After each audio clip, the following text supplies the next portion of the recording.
নমস্কার, জয় মা তারা। আগে আপনার দোকানে যারা নিয়মিত আসতো, আজ তারা কি আর আসে না? আপনি ভাবছেন আমি কি ভুল করেছি যার দরুন এই রিটার্ন কাস্টমার গুলো ঘুরে আসছে না। আমি কি কোনো ভুল করছি সেটাই আপনি চিন্তা করছেন বারবার। কাস্টমার শুধু দামের জন্য আসে না, কিন্তু দর্শক মণ্ডলী, এনার্জি থাকলে তবেই কাস্টমার ফেরত আসতে পারে। দর্শক বন্ধু, আজ আমি এমন একটি টোটকা আপনাদের সামনে বলবো, শুধু ক্যাশ বাক্সে এই বিশেষ জিনিসটি রাখুন। আপনার পুরনো কাস্টমারকে ঘুরিয়ে আপনার দোকানে আনতে পারবেন। দর্শক বন্ধু, জাদুর মতন কাজ করে। শুধু ক্যাশ বাক্সে জিনিসটি রাখতে হবে, একদম সহজ জিনিস। দর্শক বন্ধু, দেখুন, অনেকে জানেন আবার অনেকে জানেন না। ক্যাশ বাক্স শুধু দোকানে টাকা পয়সা লেনদেন করার জন্যই কিন্তু ক্যাশ বাক্স নয়। দর্শক, ক্যাশ বাক্স হলো দোকানের হৃদয়। দোকানের হৃদয়।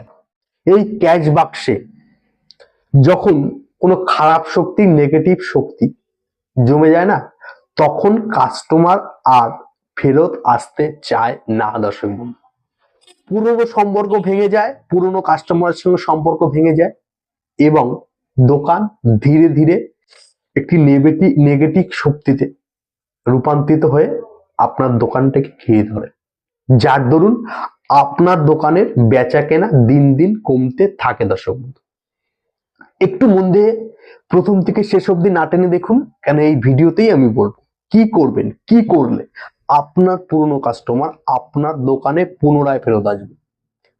তার জন্য কি কি দরকার পড়বে একটু ভালো করে শুনুন। একটি লাল রঙের কাপড় জোগাড় করবেন। আর কি জোগাড় করবেন? তিনটি 1 টাকার কয়েন। আপনি তিনটি 1 টাকার কয়েন জোগাড় করবেন এবং অল্প পরিমাণে হলুদ জোগাড় করবেন এবং একটি সাদা কাগজ জোগাড় করলেন। জোগাড় করে নিলেন। জোগাড় করে নিয়ে শনিবার, ভালো করে খেয়াল করবেন, আপনি শনিবার কিংবা মঙ্গলবার কিংবা সোমবার, এই যে 3টি দিনের যে কোনো একটি দিন আপনি সাদা কাগজের উপর আমি যে মন্ত্রটি স্ক্রিনে দিচ্ছি এটি হুবাহু লিখে ফেলুন। কি লিখবেন? লাল কালির পেন দিয়ে হুবাহু কাগজের মধ্যে লিখে ফেলুন। তারপর কাপড়টি পেতে দিন। লাল কাপড়টি সুন্দর পরিষ্কার জায়গায় পেতে দিন।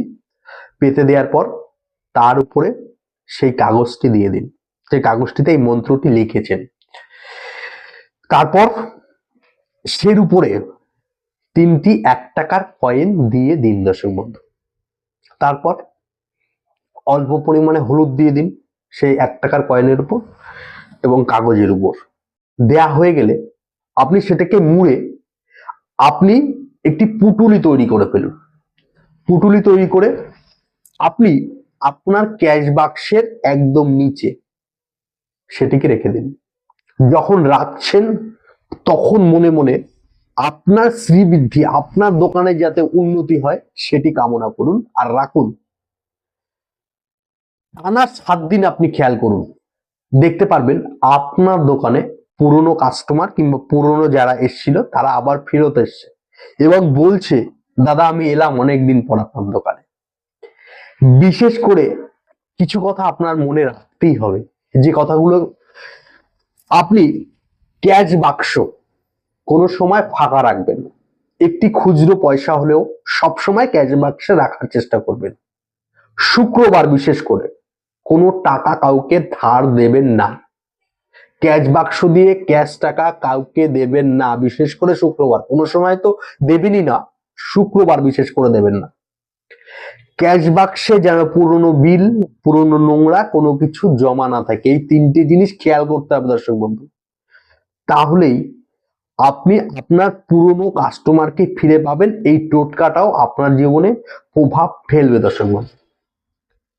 কাস্টমার ফিরে পেতে বিশ্বাস এবং ভক্তি পরিষ্কার পরিচ্ছন্ন ভাবে করুন এই টোটকাটি দর্শক বন্ধু।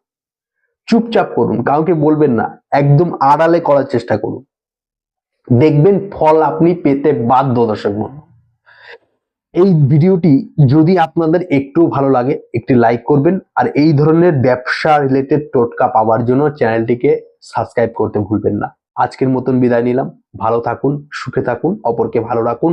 জয় মা তারা, জয় গুরু বামদেব।